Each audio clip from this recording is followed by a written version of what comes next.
help desk. This week we're going to be talking about the cycle of operations on an AR-15. AR-15 is probably America's most popular rifle, but just because you know how to shoot it and fire it and maybe clean it doesn't mean that you know how all the parts are working on the inside. The biggest thing I learned from the instructor course that I went to, right, the armor course, was that it's not FM that makes this work. It's not freaking magic, right? There's a cycle of operations. So we have this Springfield Saint dismantled into its major components here. And so we'll start with firing. So if this rifle were put together, we would come to the fire position here, we would press the trigger, and of course this hammer would drop, and that would engage the firing pin, which would then ignite and a round would go off.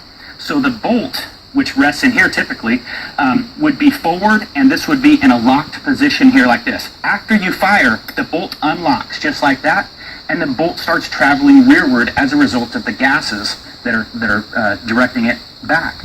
And as this moves back, if you'll see here, there is an extractor here and an ejector here, and they're providing unequal pressure on that round, so that when this entire mechanism reaches this point, that round, the spent casing rather, will be ejected out of the ejection port.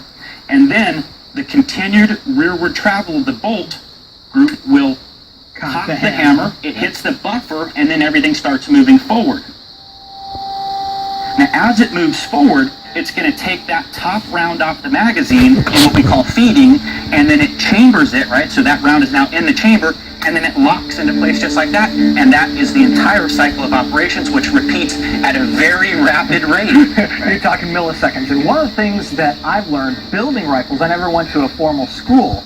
I don't know if you noticed, but when he lowered the hammer, when he pulled the trigger, he actually did it by hand. He didn't let it whack against the bolt catch, because normally it hits the firing pin. It's not designed to go against the bolt catch. If you just let it fly, you could actually crack your bolt catch. Sure, and sometimes, Jim, people don't understand that what they do to one portion of the gun is going to affect what happens in the other portion. For instance, if you change the buffer tube to a different weight or a different strength, that could interfere with the functionality of your gun. So the better you understand the cycle of operations of the AR-15, the better you'll be able to shoot it, and the more easily you'll be able to diagnose and correct problems.